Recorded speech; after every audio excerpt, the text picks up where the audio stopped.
This is not Batman the Animated Series. And that's the only thing I knew about The Batman, the animated show that came out in 2004. Back then, I was a lost teenager and I stopped watching cartoons because I thought of them as kids stuff, and instead I started watching other forms of, entertainment. Many years later, I finally rediscovered my love for Batman through the comic books and the 90s animated series, but I didn't watch any more animated Batman shows besides that one. And last year I realized what a huge mistake that was when I watched Batman Beyond for the first time and it became one of my favorite animated series. Now the time has come to do the same and watch another animated show for the first time ever, in order to find out just what is Batman.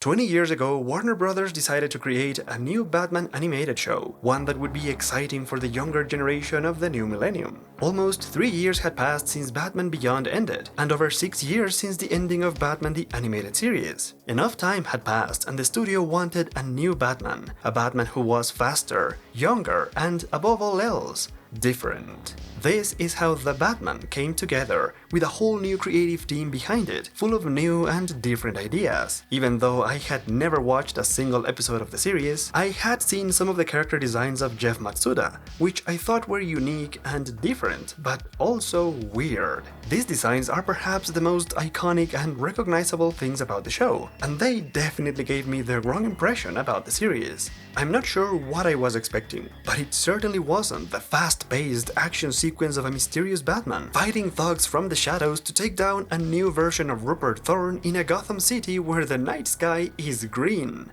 I was flabbergasted, but before I could even process what I just watched, a mysterious, almost ghostly electric guitar kicked in, announcing the opening theme of the series, which is dark, energetic, and metal, reflecting the same mood and energy of the animation, the colors, and the general design of the show. It was a lot to take in just a couple of minutes, and there was no sign of slowing down. The first episode moves on fast and brings us up to speed with all we need to know about this new and younger version of Batman, who is in fact so young he even has cereal for breakfast. This is a Batman who doesn't need to pretend to be a playboy, as it seems he actually enjoys being Bruce Wayne. This is a less dramatic Batman that was clearly made for kids, as he is not depressed and brooding as usual, which honestly is kind of refreshing. The series begins on the 3rd anniversary of Batman's appearance and Gotham becoming one of the safest cities, with record low crime rates. In only 3 years' time, our crime rate has plummeted to a nationwide low, thanks to Gotham's finest. However, Batman is still an urban legend, and the GCPD takes the credit for the new safety of the city, introducing like these 3 new original characters: the Batman hater Chief Rojas and detectives Ethan Bennett and Ellen Yin.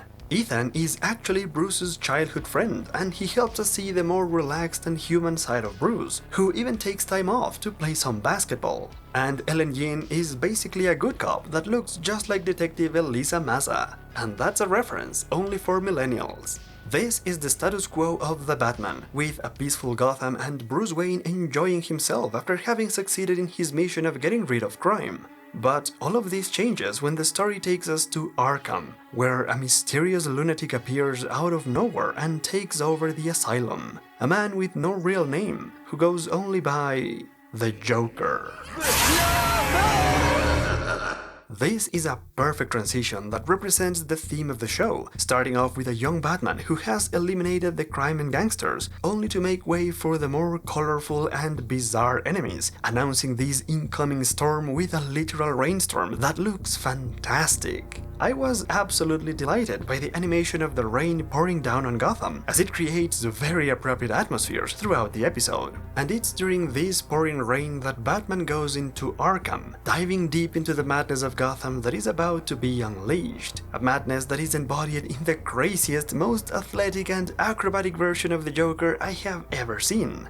This Beetlejuice-looking Joker is extreme and radical, and it reminds me a lot of the Joker from the 2003 graphic novel Batman Joker Switch, where the Joker has long, wavy hair and wears a loose straitjacket. I wonder if Jeff Matsuda was inspired by this comic to design the Joker, who rocks a long green mane that looks almost like dreadlocks, modeled in the shape of a jester's hat, which is honestly brilliant. The fights between Batman and Joker are also spectacular, showing how the animation was clearly inspired by Japanese anime, making the show feel alive with frantic movement, dynamic storyboarding, and also unnatural, saturated colors in the sky that gives the show a really nice comic book edge. And finally, there's Gotham, a city that looks modern, but at the same time, old. A dichotomy that is reflected in Wayne Manor and Arkham Asylum, two places that represent the two opposite ends of the city, where one is the modern place full of cutting-edge technology and contemporary architecture, while the other is an ancient building that looks like a literal dungeon.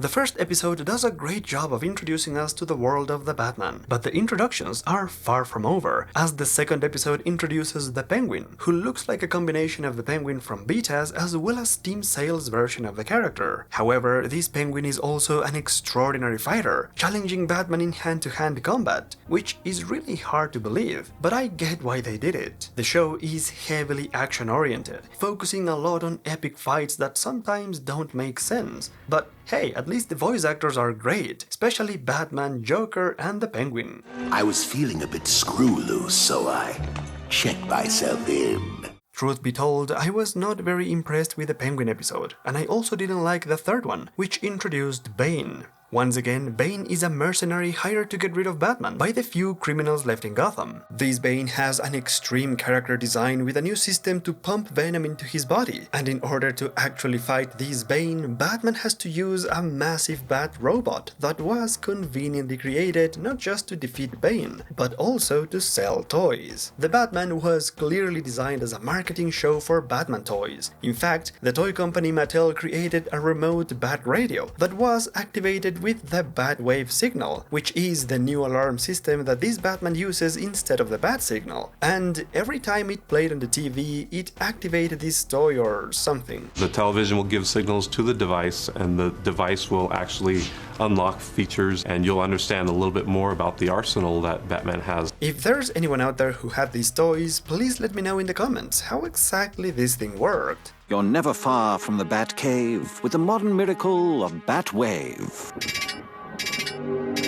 And that's my main issue with the series so far, because some of these episodes are not driven by storytelling, but rather just to showcase Batman's wonderful toys, like in the next episode where Catwoman is introduced, and she steals Batman's utility belt, getting full control of all his fancy gadgets without any real purpose. The character design of Catwoman looks quite normal, except for those large ears that are just silly. I much prefer this version of Catwoman without the mask, not just because Selina's design is beautiful, but also because all her scenes in her apartment are quiet, slow, and with a lot of atmosphere. These moments are a nice break from all the action, the fighting, and the noise, and oh god, I just realized how old I sound. I mean, I just wanted something more than action for the sake of action figures, and lucky for me, that's just what I got in the next episode. The introduction of Man-Bat is one of the best episodes of Season 1, mostly because this is a horror story, and if there's one genre in which Batman thrives, it's horror. The visuals of this episode are outstanding, as Gotham comes alive through the great animation of an epic chase sequence of Batman following a monstrous Man-Bat, showcasing more of his wonderful toys, and all of these while Alfred sleeps. This show truly showed us things we've never seen before, like the new version of Mr. Freeze in the next episode, who now has ice powers that allows him to freeze things with his bare hands and create his own armor made of ice. Though definitely a cool design for toys, this Mr. Freeze could never hold a candle to the freeze of Batman Taz, not only because the candle would freeze, but also because Mr. Freeze peaked in Beataz. That's what happens when you have a series focused on storytelling, rather than merchandising. And that's why this new version of Freeze is just a glorified thief with superpowers, and all that Batman needs to defeat him is a brand new white batsuit, which is insulated to keep him warm, and it also makes for a perfect toy. After that chilly encounter, the series turns up the heat by introducing Firefly, who is no longer an arsonist, but rather a hired saboteur, with as many gadgets as Batman, and he also dresses up like an actual Firefly. That character design is not great, but it's also not as bad as the Clue Masters, who shows up in the worst episode of the season. And the craziest thing to me is that this character design was originally meant for the Riddler, which thankfully didn't happen.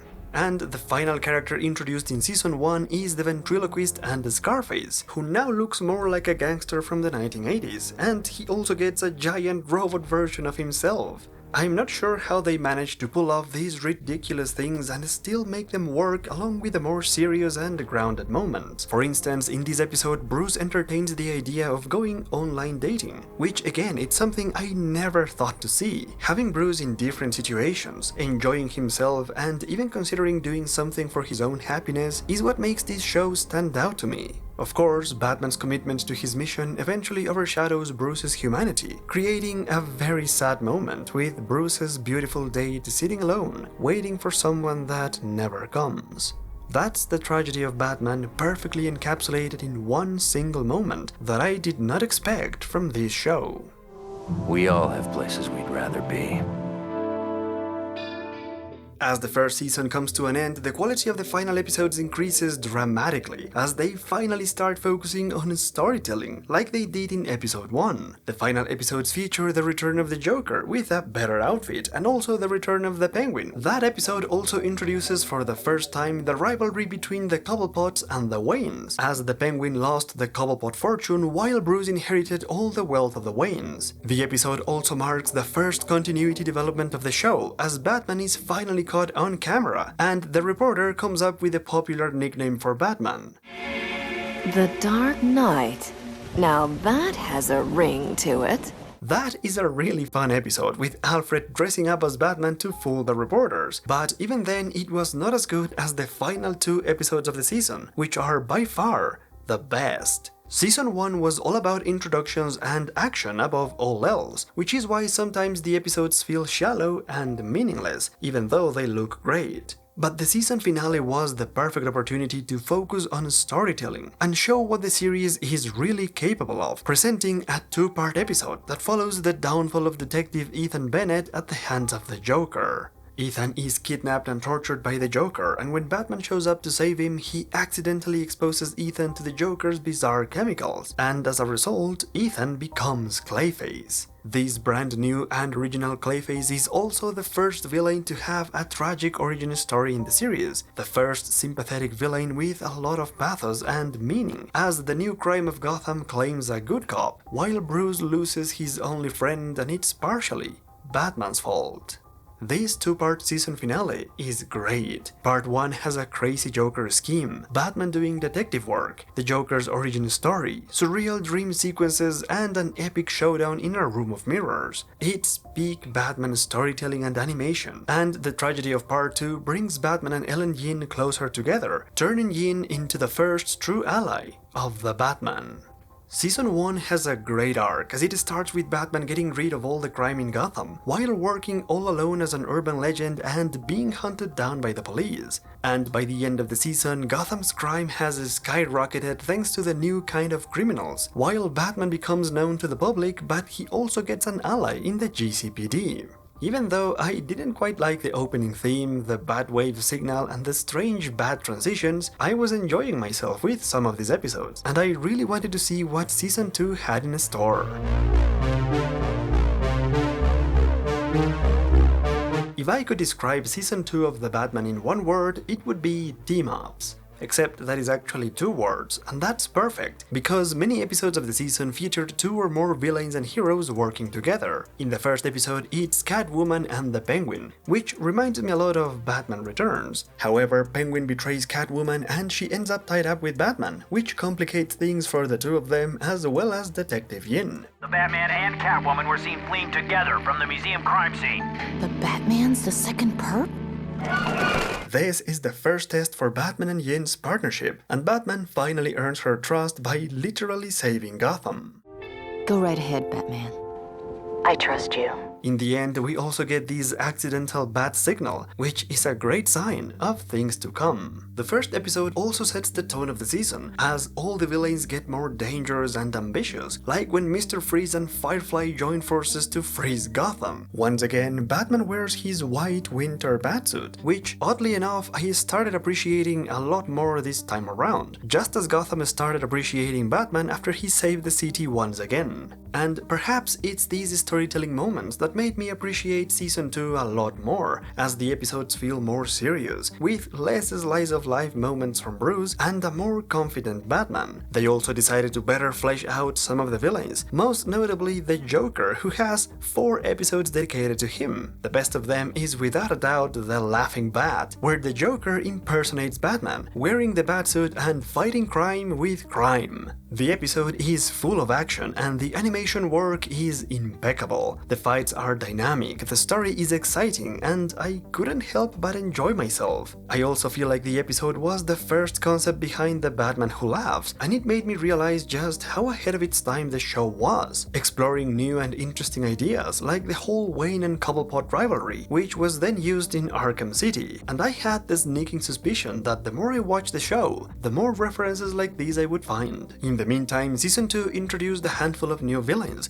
like Killer Croc, who was designed like a lizard, following his character design from Batman Hush. Then they introduced Ragdoll, a weird character that I had never seen before and who I didn't really like. Same thing happened with this show's version of Spellbinder, who is a weird magician that uses mind control to create horrible hallucinations in the scariest and most disturbing episode of a show that was supposed to be made for kids. Not even the Halloween episode was so scary. In fact, that episode is awesome, introducing Solomon Grundy, who was only a dark mythical legend, until one night Grundy shows up in Gotham. This one is a really nice Halloween episode, where they decided to show us the darkest, most spooky side of Gotham. The dirty streets with the steaming sewers illuminated by all the street lamps and surrounded by Gothic buildings are never explored better than in this fantastic episode full of atmosphere, mystery, and an unexpected plot twist. And finally, there's Hugo Strange, who is a doctor in Arkham and creates a machine that allows Batman to go inside the Joker's mind in the most surreal and greatly animated episode of the season. And now that all of those C-list villains are out of the way, I want to talk about the best enemy of the show,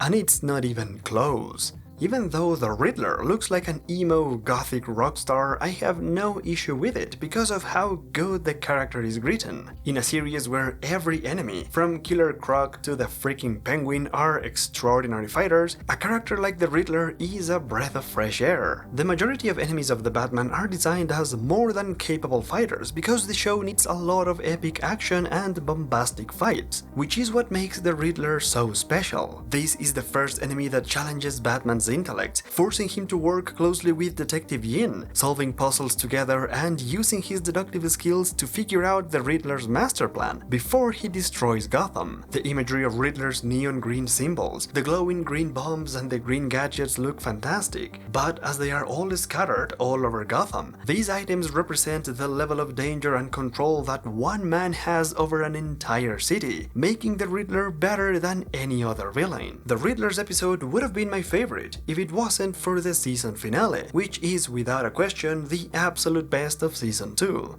The episode features the Riddler, Penguin, and Joker fighting each other before they join forces to unmask Batman, who now gets support not only from Detective Yin, but also from Commissioner Gordon, making his debut in the series. And as if that wasn't enough, the final fight has Batman and Riddler clashing for control of Gotham, with the Riddler spreading his green question marks once again to represent his complete and total control of the city. And it's here that Detective Yin replaces all the green question marks with dozens of bat signals. It's a cathartic season finale where Batman is recognized by the entire city as their protector, and Commissioner Gordon starts working closely with Batman, officially introducing the bat signal. The second season is a massive improvement, as the show becomes more story-driven and things slowly start to become more similar to the comics, with Gordon, the Bat Signal, and even the trophy room in the Batcave finally making an appearance. But more importantly, Season 2 finally made me realize what this show is all about, and it happened in the Killer Croc episode, when Batman uses a waterproof batsuit to fight Croc underwater. Of course, this was only created to sell toys, or at least that has been my cynical adult god reaction so far, but thanks to this episode and 2 seasons later, I finally dropped that attitude, and now I get it. Back in the 90s, I used to have all sorts of strange toys from Batman Taz, like a green Batman and a red Batman and a white Robin, but these never showed up in the series at all. And that's what makes the Batman great, as all the gadgets, all the Batsuits and all the machines actually do appear in the show. This is a series that turns the vivid imagination of kids into a reality, and watching this show now, I could only wish I had grown up in this era, with this version of Batman that was indeed made for kids, but which is awesome regardless. The Batman had moved my inner child, and now I was having a blast. Without even knowing it, I was jamming to the intro and saying those 2 iconic words, which I feel like we need to do together now. Come on, let's do it. On 3. 1, 2, 3. The Batman. Oh, that feels so good! And I couldn't wait to do the same on all the intros of Season 3 and... Oh, for fuck's sake. Man, they did that on purpose to ruin the mood of this video. So now I won't talk about Season 3 yet, and instead, we'll do something better.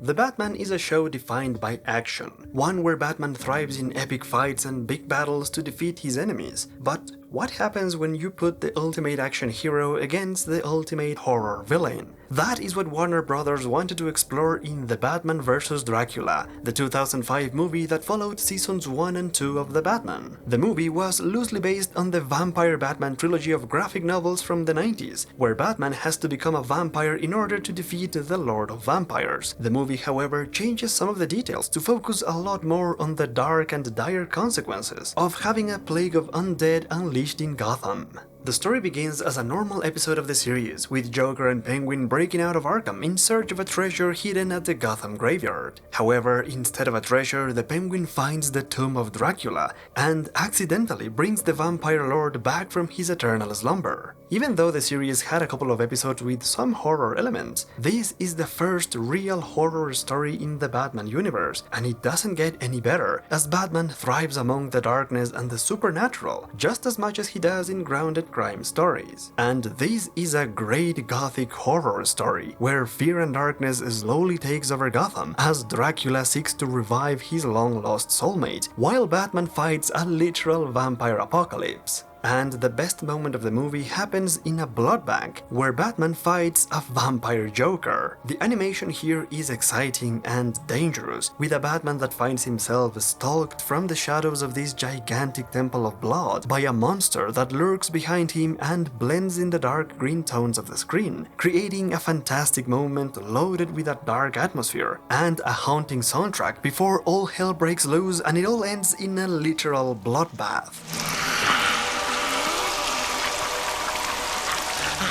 This is a movie you have to watch, and I'm not asking. And in case you couldn't tell from that dramatic description, the movie is indeed darker, more violent and mature than the series, and that's what makes it greater than most of the animated Batman movies before it. It is definitely better than the previous movies like Batman Mystery of the Batwoman and Batman and Mr. Freeze Sub-Zero. In fact, I would say this movie is just as good as Batman Beyond Return of the Joker. And I say that not only because of the awesome horror story, the great character design of Dracula, or the epic final showdown in the Batcave, but believe it or not, because of Vicky Vale, the eternal romantic interest of Bruce that never goes anywhere, even in this movie. And yet, this is the first story that made me care about Vicky, and actually made me root for this romance. This version of Vicky was not only a pretty face or a damsel in distress, she was actively working to find answers about the missing people of Gotham, trying to solve the mystery along with Batman, and she came pretty close too. Maybe too close. Miss Vale, would you like to join me for a drink? I was honestly hoping that after Batman saved the city, there would be a chance for them to be together. I know that's almost impossible, but that's the beauty of the Batman, because it's a universe so different from the comics that maybe the idea of a serious romance for this Bruce is not too unreal. But in order to find out, I needed to keep going with the third season.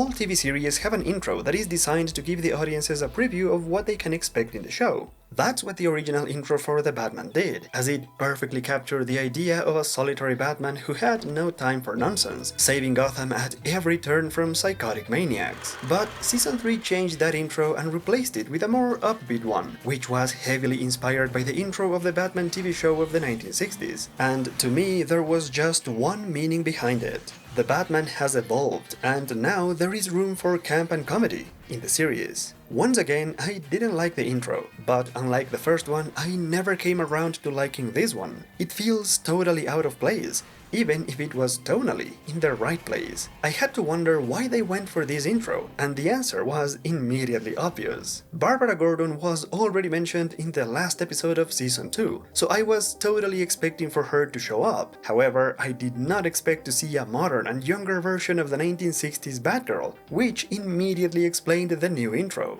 That said, this Batgirl is more than just a throwback to the 1960s, thanks to a brand new origin story that makes her become Batman's first sidekick while also connecting her to the origin story of Poison Ivy. And whoever came up with the idea of connecting the origin stories of the two most important redheads of the Batman mythos, thank you so much for your service. Whoever you are, just know that you're my hero. The introductions of Batgirl and Poison Ivy as rebellious teenagers create a whole new dynamic in the show, as Batgirl becomes the comedic relief of the series. Dude! You just broke the superhero secret identity code! While Ivy presents a complicated dilemma for Batman, as she is the youngest enemy of the show, but at the same time the most dangerous. In other words, Batgirl was necessary to fight this Ivy, because otherwise Batman would be punching a teenager, and that's not ideal. The episodes with Ivy and Batgirl are by far the best of the season, and that's not only my fascination for redheads speaking. They are actually perfect enemies, as their rivalry is deeply connected in their past friendship, and that makes their connection significant and strong, completely overshadowing almost every other episode of Season 3. In fact, the third Poison Ivy episode features the absolute greatest moment of the season. Oh, are you here for some...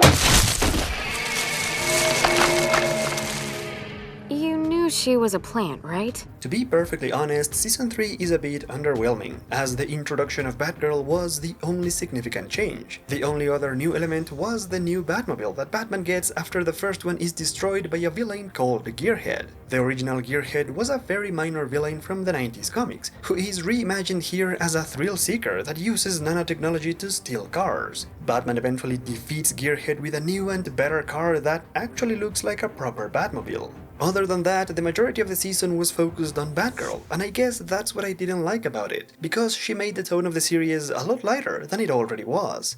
What? Wait a minute! But you haven't even seen my costume. Now, don't get me wrong, I really liked seeing Batgirl going up against the likes of the Penguin and his deadly twin assassins, or using her small size to her advantage in order to defeat a massive Joker pumped with Bane's venom. Which, by the way, also an original idea that was later used in the Arkham games. I'm telling you, the Batman was really ahead of its time. Batgirl was also essential to defeat Maxi Zeus, who in this universe is a powerful megalomaniac who wants total control of Gotham. Batgirl manages to sabotage his flying machine and ruins his plans almost single-handedly. Season 3 is really all about Batgirl. Her perky personality and her cute character designs provided the show with a touch of youthful energy that is much needed in kids' shows. And after saving Gotham many times over, Batman eventually decides Batgirl is worthy of becoming his crime-fighting partner. But for some reason, I just couldn't connect with her. It just felt wrong, as if there was something missing, or rather, someone. The truth is that Batgirl never clicked for me because she was the replacement of Detective Yin, who never again shows up in the series. I have no idea why they dropped Yin, or Chief Rojas for that matter, but I enjoyed her team-ups with Batman a lot, and I would have loved to see her interact with Batgirl. But since that didn't happen, there are only 2 episodes I really liked, and both of them are Batgirl-free. The first one features Hugo Strange, who by the way was voiced in one of the episodes by Frank Gorshin, the same actor who played the Riddler in the 1960s, which is yet another connection to the new intro. Says the man who dresses like a bat. In the last episode of the season, Hugo Strange creates an artificial intelligence robot called Dave that quickly becomes evil and tries to expose Batman's identity. And I think it's fascinating how the idea of an AI going wrong was only science fiction in the past, but now it's only a matter of time before it happens. The plot of this season finale reminded me a lot of the episodes with Hardak from Batman Taz, where a sentient robot tries to replace Batman, and I think Dave reminded me a lot of Hardak because both of them were voiced by Jeff Bennett. Some people in high places are becoming too curious about this operation. Gotham City, in the palm of my hand. The idea of a villain unmasking Batman also reminded me of the previous season finale, as well as the Scarecrow's master plan in Arkham Knight. And speaking of that, remember this place from Arkham City? Well, it was named after Crank the Toymaker, the new villain from the best worst episode of Season 3. Now, to be perfectly honest, Crank sucks as a villain, and the only reason this is the best worst episode of the show is because of Cash Dankinson, the last line of defense you'll ever need. This dude first appeared in one episode of Season 2, where he was the most annoying and obnoxious new partner of Detective Yin. Cash was a horrible character back then, but now his reputation is completely redeemed when he becomes the personal bodyguard of Bruce Wayne. Cash is an amazing comic relief now, as he is beyond incompetent, but he's so full of himself that it's impossible not to laugh at his antics. Call me Cash, because I'm not just your bodyguard, Wayne. I'm your wingman. The plot of the episode and the main villain are downright terrible, but I was laughing so much with this one and having an honestly great time that I had to admit this is the episode that I enjoyed the most out of the whole season. And the fact that the most comedic episode is the most memorable to me makes perfect sense. The series started to change a lot in this season, and the people in charge of the Batman needed to bring something new to the table, with changes that were necessary for them in order to avoid repeating themselves. Unfortunately, that means that some elements that worked well in the first couple of seasons had to be sacrificed, like the old intro, some of the characters, the new psychedelic skies that feel quite strange, and the general tone of the series that is now a lot brighter. They sacrificed core elements that made the series unique, and sadly the new ones don't always work, because Season 3 is not as good as the first two. And for that reason, I was cautiously optimistic about Season 4.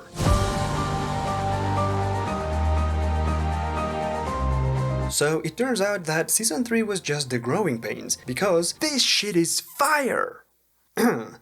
I still don't like the intro, but now there's Robin in it, and the final shot with the Bat family together is honestly great. Naturally, the first episode presents the origin story of Robin, which is faithful to the comics. Much like Batman's origin, this one is perfect, and there's no need to change it, except for one little detail, and that's the fact that Batman is already on the trail of Tony Zuko before everything even starts, which is why he takes an interest in the circus to begin with. In almost every Robin origin story, the idea of Bruce Wayne going to the circus comes out of nowhere, and it never feels natural. Like, why would Bruce go to the circus? In Batman Taz, Bruce shows up as one of the circus sponsors, which was a nice way of fixing this issue. However, I feel like the Batman does it better by making Batman follow the main criminal to the circus, where he not only becomes familiar with the Graysons, but he also sympathizes and smiles at a young Dick Grayson. A Batman who smiles? In my 2000s? That's why Robin is so important, as it makes Batman become kinder, more compassionate and nice, while also keeping the frightening, dark and relentless side of the character. As far as Robin origin stories go, this one is absolute perfection, and not just because of the outstanding storytelling and animation, but also because of Kevin Conroy and Mark Hamill, who provided the voices of John Grayson and Tony Zuko. John Grayson, the circus manager. Can I help you? I'd like to think I'm here to help you, John.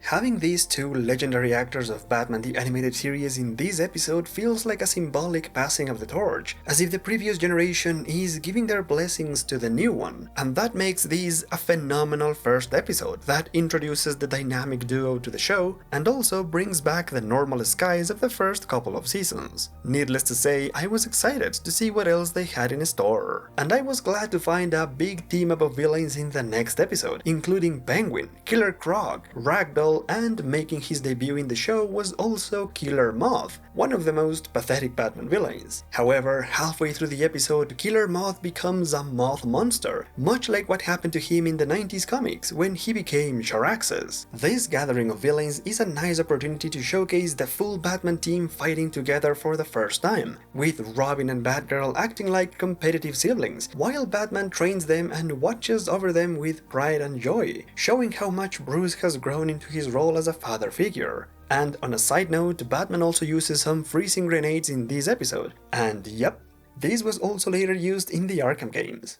In the following episodes, they introduced a couple of new villains that didn't quite work. First, they introduced Basil Karlo as the second Clayface. Karlo was the original Clayface in the comics, but I feel he doesn't bring anything new to the series, and it's pretty much forgettable. The same thing goes for the Everywhere Man, a guy who can create multiple copies of himself using a special suit, which looks just like the costume of the obscure Batman villain from the Bronze Age called the Ten-Eyed Man. The Everywhere Man and Clayface 2 are not great villains, but then they introduced Black Mask, and that was a whole different story. The episode starts off with Black Mask being captured and taken to the GCPD. Batman then goes looking for a bomb that Black Mask has hidden somewhere in Gotham, and in the meantime he sends Batgirl and Robin to watch over Black Mask, which they think is a pointless mission, until the criminal organization of Black Mask launches a massive attack on the GCPD, and now it's up to the kids alone to protect the building. This is a nail-biter of an episode, as Batgirl and Robin try to delay the criminals as much as they can, but they slowly lose control of the building until Black Mask is released. The kids, however, never give up and keep fighting until the very end, not just to stop Black Mask but also to not disappoint their mentor and prove to Batman that he can trust in them. Black Mask is also a powerful and terrifying new villain that created the most complex and dangerous plan so far, and I was now convinced this had to be the best episode of Season 4, until the next episode proved me wrong. A zombie apocalypse in Gotham was not even an option in my bingo card for the Batman, and that's what happens in episode 6, where Batman is the last man standing against hordes of zombies, including friends and allies. Batman has to run himself ragged trying to find a cure to revert the zombie apocalypse before it's too late. A great episode that would have been worthy of the Scarecrow, if only they could have been able to use him. The episode is easily a masterpiece that I won't spoil, because it's one of those episodes you need to watch for yourselves. And now I thought surely this was the best episode, until the next one proved me wrong. Again. 1,000 years in the future, the people of New Gotham find the ancient ruins of the Batcave, and they bring back the memories of one of the last missions of Batman in the year 2027. And yes, this is a homage to the classic Batman story.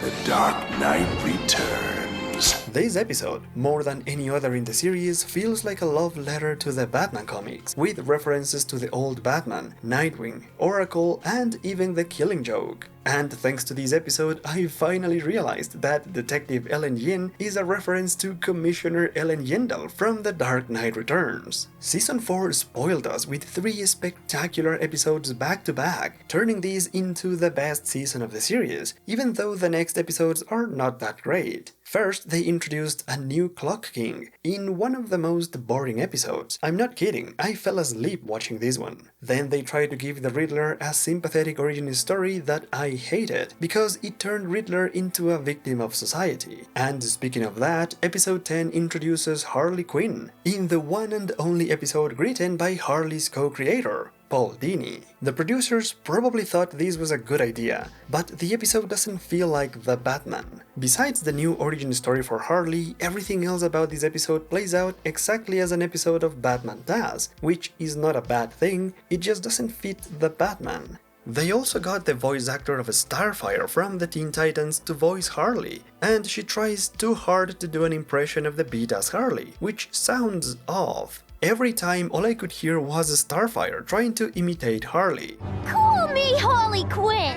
And speaking of Batman Taz, remember Lockup, the original character who goes crazy locking up villains? Well, the Batman gets its own lockup, but they call him Rumor, and he wants to execute all the villains he has captured. One would think that an episode with the largest gathering of villains in the series would be great, but since most of them are used as backdrop, it turns out to be pretty mediocre. It seemed like the Batman burned all of its greatest ideas in the mid-season hat-trick, and all that was left was the two-part season finale, where Batman has to fight an alien invasion. These episodes introduce Lucius Fox into the mix as well as the Martian Manhunter, while Batman pushes away Batgirl and Robin, apparently because he doesn't want them anymore. Still, this is a great season finale, because it really feels as if the entire world is coming to an end. The stakes have never been higher, with a situation so dire that Gotham City starts to collapse, and the GCPD joins forces with the Arkham villains to fight for Gotham, in perhaps the most cathartic moment of the story.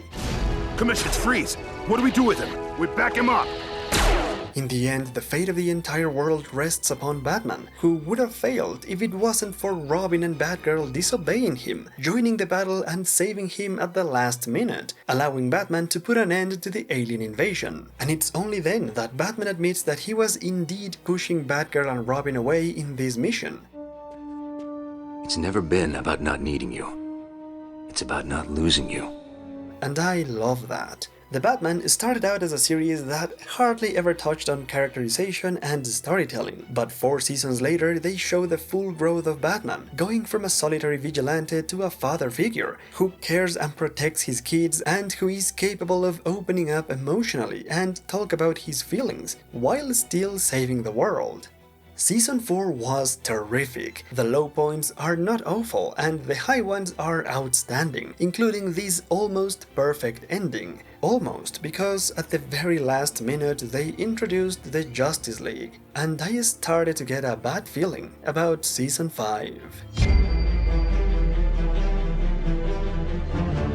The final season of The Batman is also the most problematic, because it doesn't feel like a Batman show anymore. After the introduction of the Justice League at the end of Season 4, it was clear that the storytelling was going to take a different direction. In fact, I thought the ending of Season 4 was leading to a new Justice League animated series, and that's basically what they did, except they still called it The Batman. Most of the episodes of the season featured guest appearances from other heroes, with only 5 episodes focused exclusively on Batman, which unfortunately are all pretty underwhelming. In these episodes, Firefly becomes Phosphorus, based on the Bronze Age villain Dr. Phosphorus. Then the Joker spreads his laughing gas across Gotham, in an episode that repeats the same plot from the episode The Last Laugh from Batman Taz, while also using a Joker train that seems to be taken from a very obscure Joker comic from the Bronze Age. In the next Joker episode, the only good thing is an Easter egg of the classic Nightwing outfit, because in the story the Joker becomes a giant. These episodes started to feel like they came straight out of the Silver Age, and the best example is the episode featuring